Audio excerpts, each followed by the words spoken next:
에게 넘쳐났으면 좋겠습니다. 이 시간 우리 옆에 사람 앞뒤 사람 인사합시다. 예수님을 뜨겁게 사랑합시다.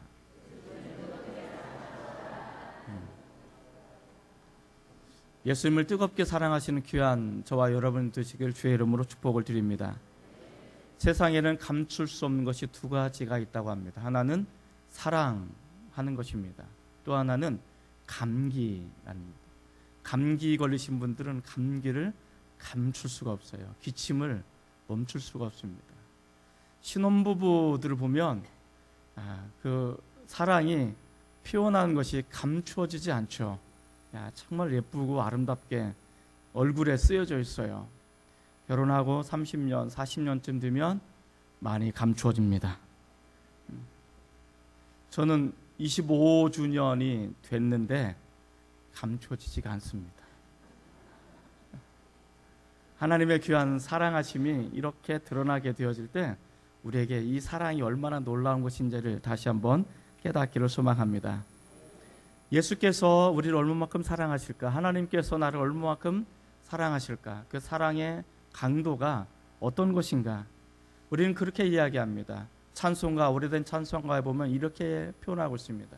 하늘을 두루마리 삼고 바다를 먹물 삼아도 하나님의 사랑은 다 기록할 수가 없다. 나를 향하신, 우리를 향하신 그 하나님의 사랑이 얼마나 큰지 이 하늘을 두루마리로 삼고 바다를 먹물 삼아서 하나님의 사랑을 기록해도 다 기록할 수가 없다라고 고백합니다. 우리는 이 하나님의 사랑을 십자가의 사랑이라고 고백합니다.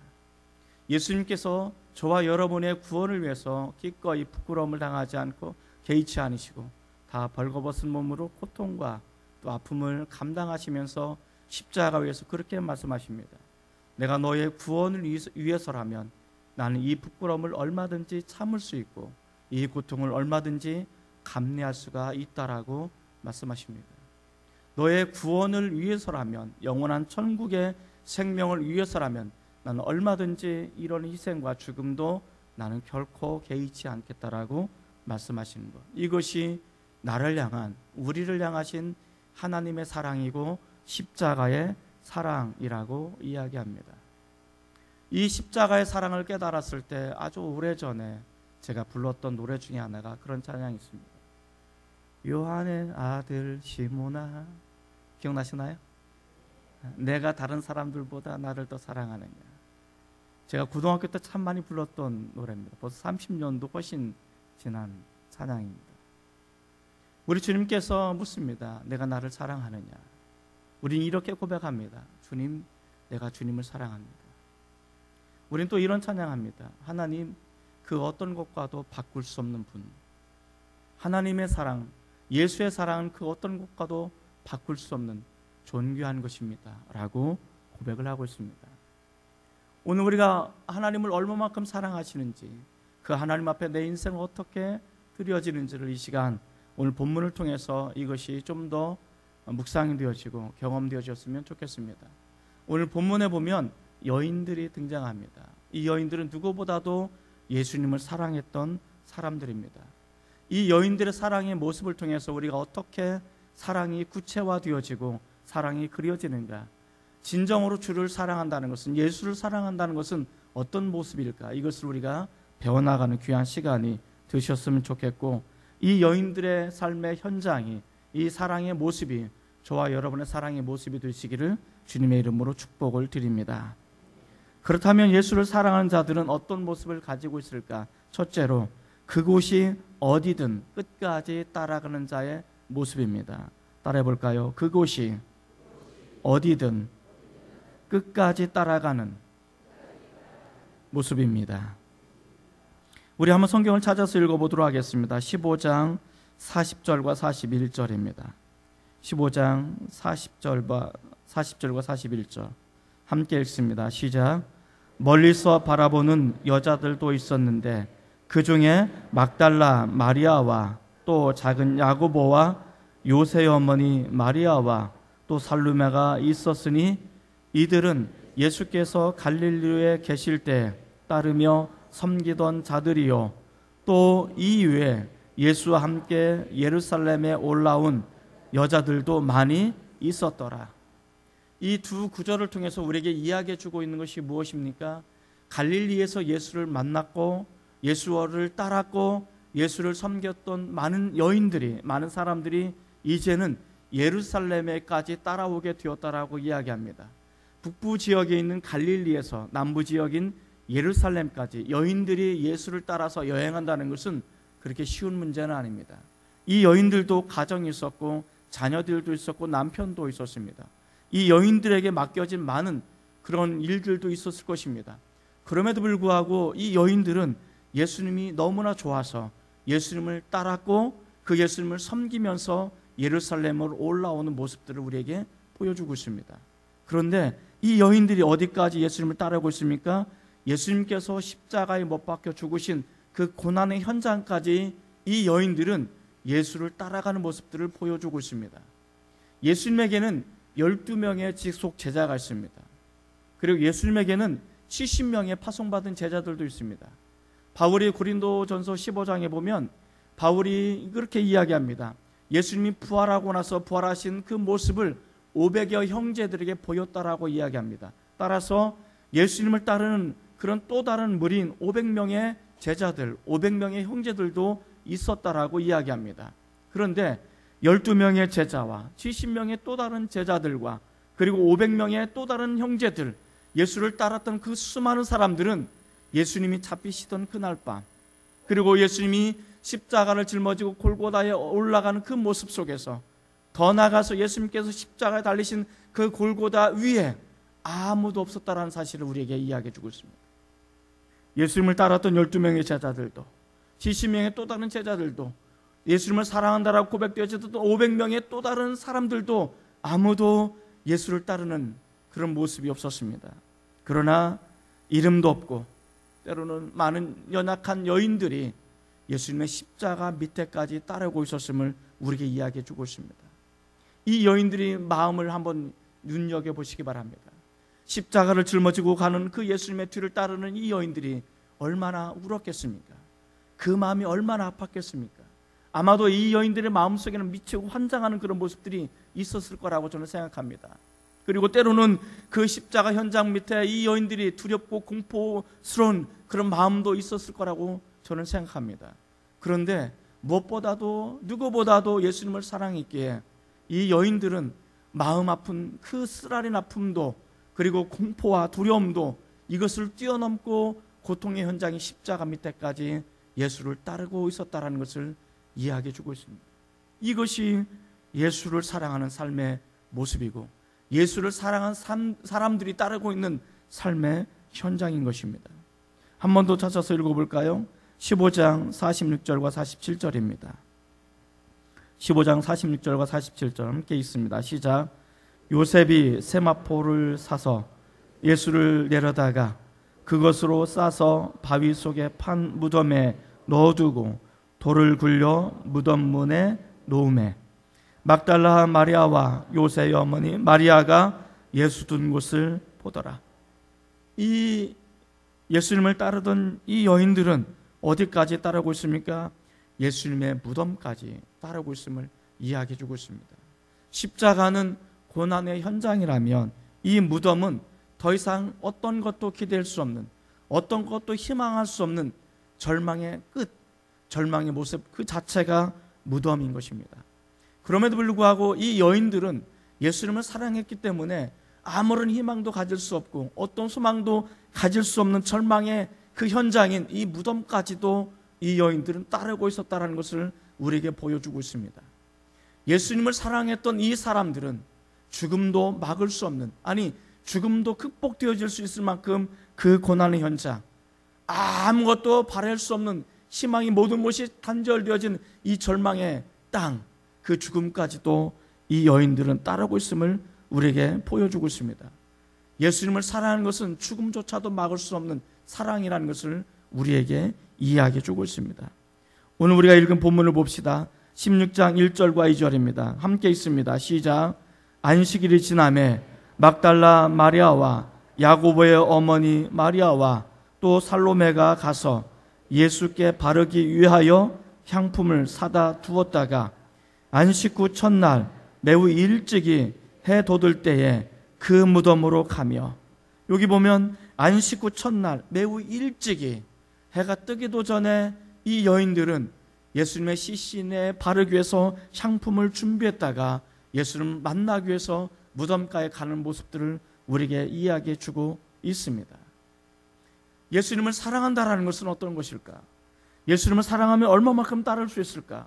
이 여인들의 모습은 예수님을 사랑한다면 그곳이 어디든, 그곳이 십자가의 고난의 현장이든 아니면 희망할 수 없는 죽음의 땅, 절망의 땅인 그 무덤이든 거기까지 이 여인들은 예수를 따라가고 있었다라는 것을 이야기해 주고 있습니다.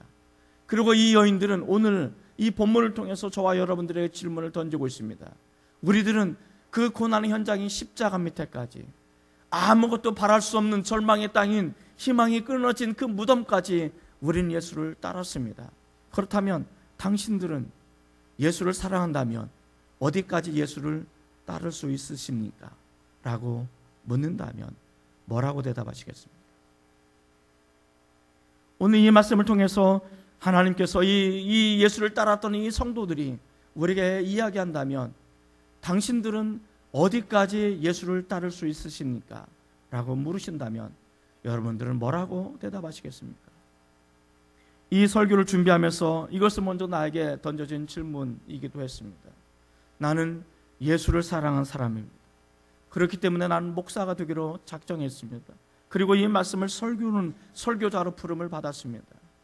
이런 내가 과연 얼마만큼 예수를 따를까? 어디까지 예수를 따를 수 있을까? 이것이 내 안에 고민이 되기 시작했습니다. 나는 어디까지 예수를 따를 수 있을까? 옆에 사람 한번 보십시오. 옆에 사람 보시고 한번 물어보십시오.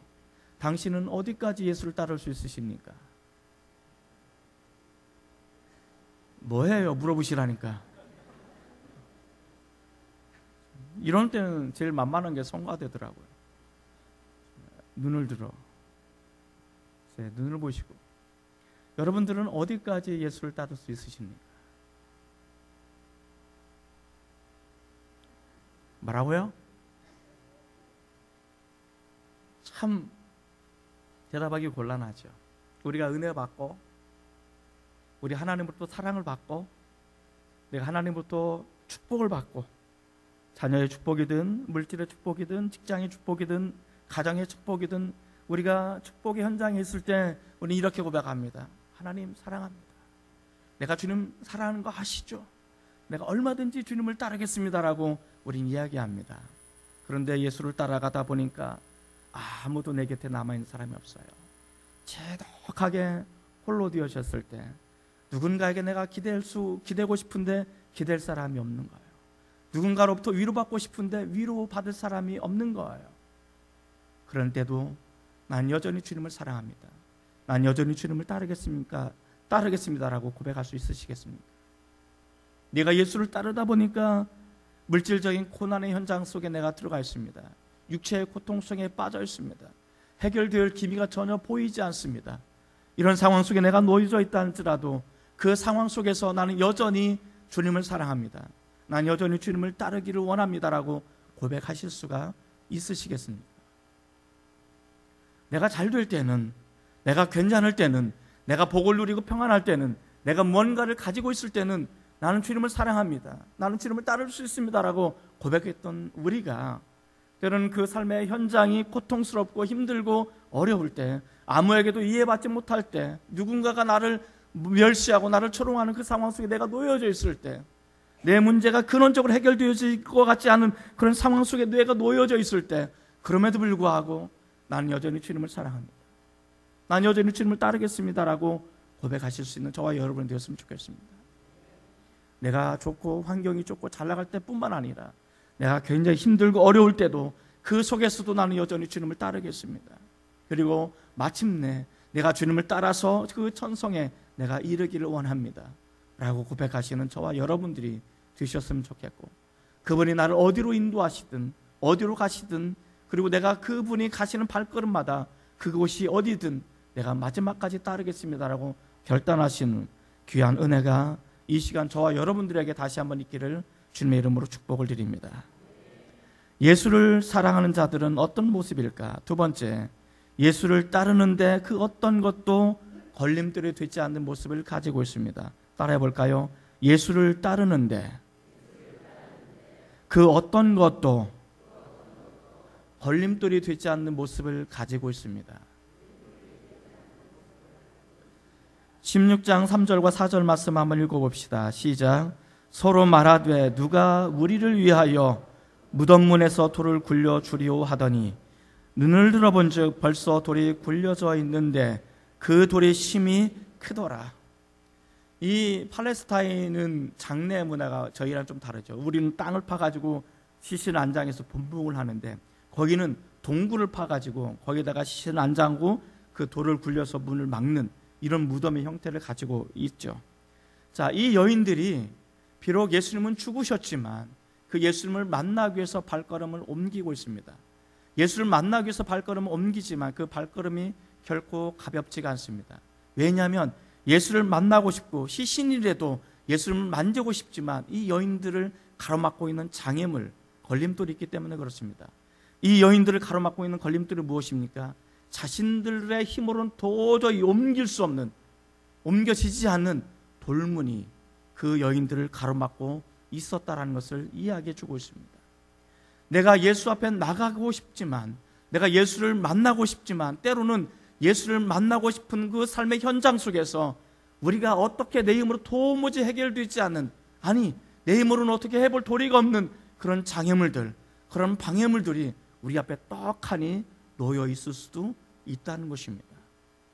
우리가 예수님을 만나고 하나님을 만나고 싶지만 우리 앞에 삶의 현장이, 때로는 고난의 현장이 이런 장애물이 되어서 우리가 하나님 앞에 나가지 못하도록 나를 옥죄할 수 있는 그런 현장들이 있을 수 있다는 것을 우리에게 이야기해 주고 있습니다. 그래서 이 여인들도 예수 앞에 나가긴 하지만 마음속에 근심과 염려가 있습니다. 그래서 서로 이야기합니다. 누가 우리를 위해서 이 돌문을 열어줄 수 있을까? 누가 나를 위해서 이 돌을 옮겨줄 수 있을까? 그런 고민을 하면서도, 그러면서도 불구하고 이 여인들은 그 발걸음을 멈추지 않았다라는 것을 우리에게 보여주고 있습니다. 그 예수님께 어떤 희망을 갖고 싶은 것이 아니었습니다. 그 예수님께 내가 소망을 빌기 위해서 나가는 것도 아니었습니다. 이미 소망은 끊겨졌고 어떤 것도 희망할 수 없기 때문에, 그럼에도 불구하고 예수님을 사랑했기 때문에 그 예수님의 시신이라도 내가 향품을 가지고 닦아주고, 그 시신이라도 내가 만지고 싶어서, 내가 위로받고 싶어서, 내가 주님을 너무나 사랑하는데 주님의 시신이라도 내가 만지지 않으면 견딜 수 없어서 주님을 만나기 위해서 갔던 이 여인들. 그러나 그 앞에는 떡하니 가로막고 있는 이 돌문이 있었습니다. 아마도 자신들의 힘으로는 도무지 옮길 수 없을 거라고 생각했을 때 좌절할 수도 있었습니다. 가서 뭐해? 소용이 없는 거. 이렇게 미리 포기할 수도 있었을 것입니다. 그러나 이 여인들은 너무나 주님을 사랑했기 때문에 그 앞에 어떤 자신의 힘으로 불가능한 것들이 가로놓여져 있다 할지라도 이것을 포기하지 않고 발걸음 멈추지 않았다는 것을 이야기해 주고 있습니다. 이런 발걸음들은 예수님을 만나는데 전혀 장애물 요소가 되지 않는다는 사실입니다. 그의 가로막혔던 이 돌문은 예수를 만나는데 하등 장애 요소, 걸림돌이 될 수 없다는 사실을 우리에게 보여주고 있습니다. 사랑하는 성도 여러분, 그렇다면 죽으신 그 예수님의 시신 앞에 나가고 그 죽으신 예수님을 만나는 것에도 이런 장애 요소가 되지 않는다면, 지금 살아계셔서 역사하시는 그 하나님을 내가 만나기 위해서 결단한다면, 그 예수를 내가 만나기 위해서 결단하고 그 예수 앞에 나가기로 다짐한다면, 우리 앞에 놓여져 있는 그 장애물은 어떤 것도 걸림돌이 될 수 없다는 사실을 우리에게 이야기해 주고 있습니다. 사랑하는 성도 여러분, 주님을 사랑하십니까? 예수님을 정말로 사랑하십니까? 그 예수님을 만나고 싶으십니까?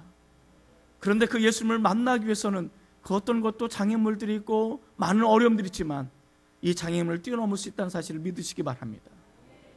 미리 포기하지 마십시오. 여러분 앞에 여러분의 힘으로 해결할 수 없는 그런 절망의 문턱이 여러분을 가로막고 있다 할지라도 그것 때문에 포기하지 마십시오. 그것 때문에 우리가 미리 겁나서, 두려워서, 무서워서 내 힘으로는 도무지 안 되니까 그래서 포기하는 어리석은 자들이 되지 않았으면 좋겠습니다.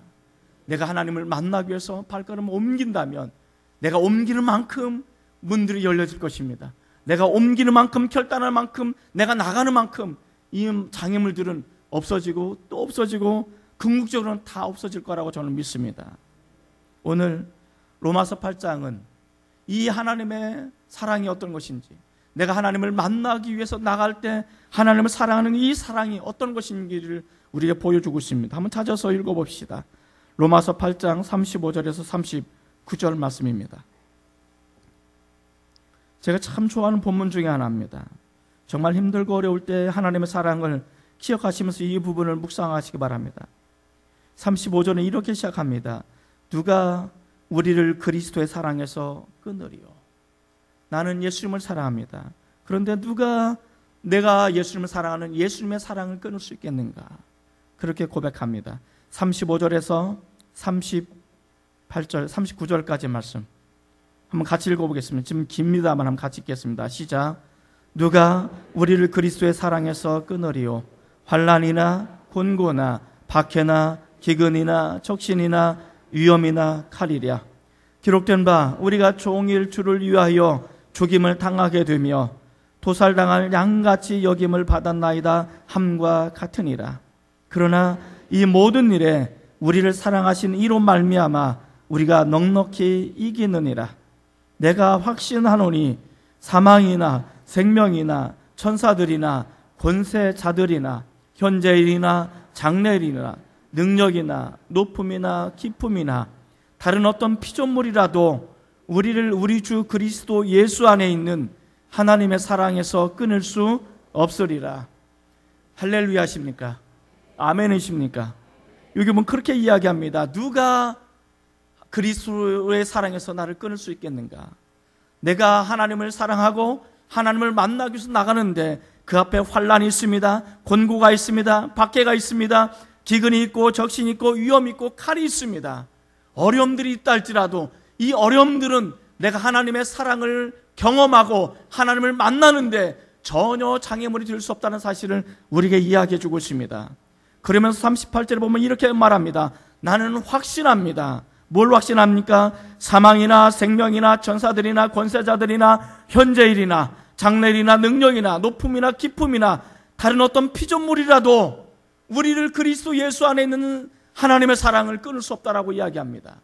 그 어떤 것도 나를 하나님의 사랑에서 끊어낼 수 없고 그 어떤 환경도 그 어떤 절망스러운 상황도 그리스도의 사랑에서 나를 끊어낼 수 없고 내가 그리스도 사랑에 붙어있다라고 이야기하고 있는 이 고백이 저 여러분의 고백이 되었으면 좋겠습니다. 오늘 이 고백이 우리의 참된 고백이 되었으면 좋겠습니다.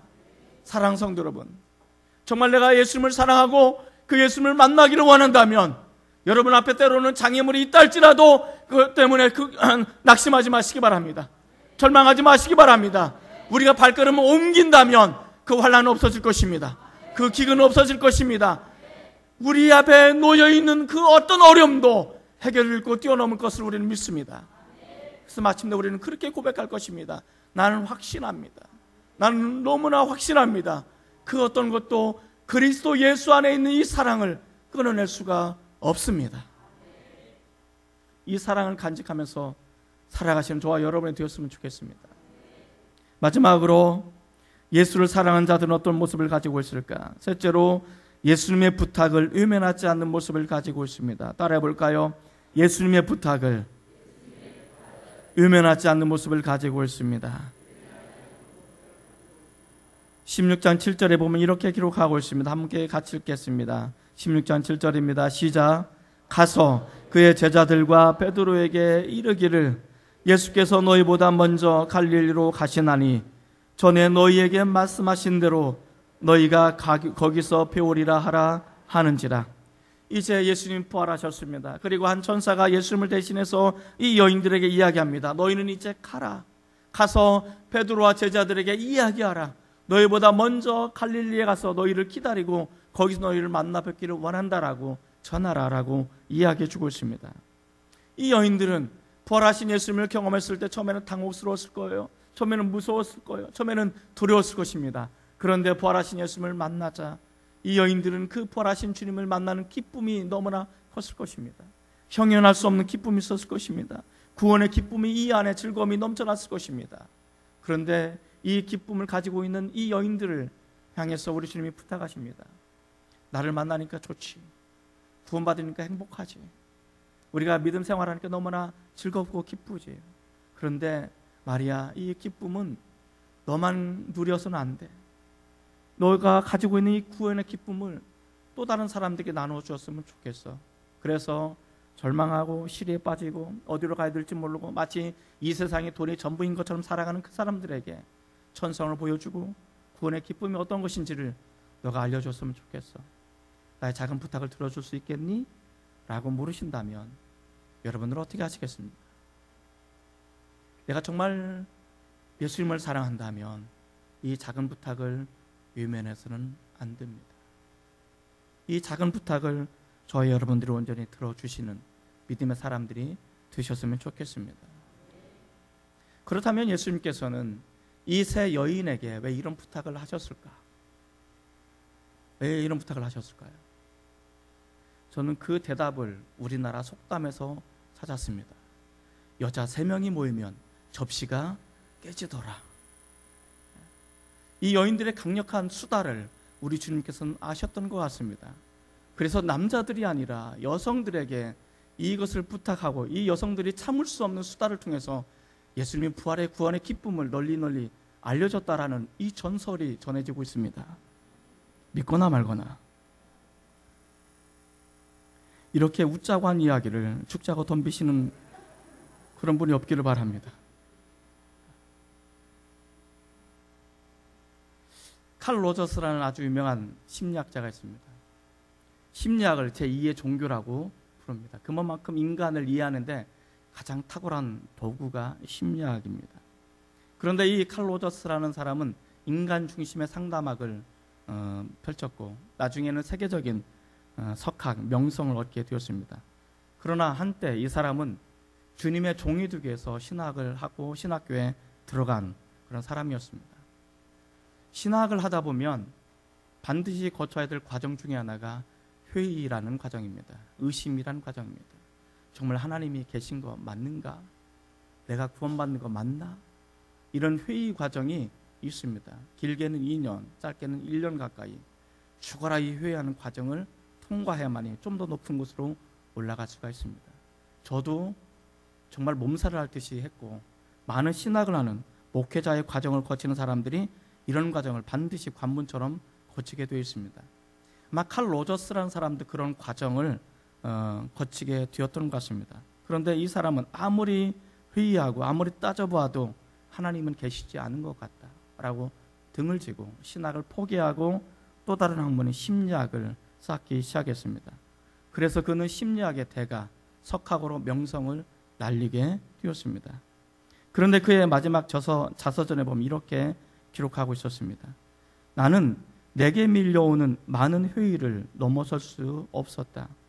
결국 나는 신학교를 떠났다. 나는 불행한 사람이다. 나는 불행한 사람이다.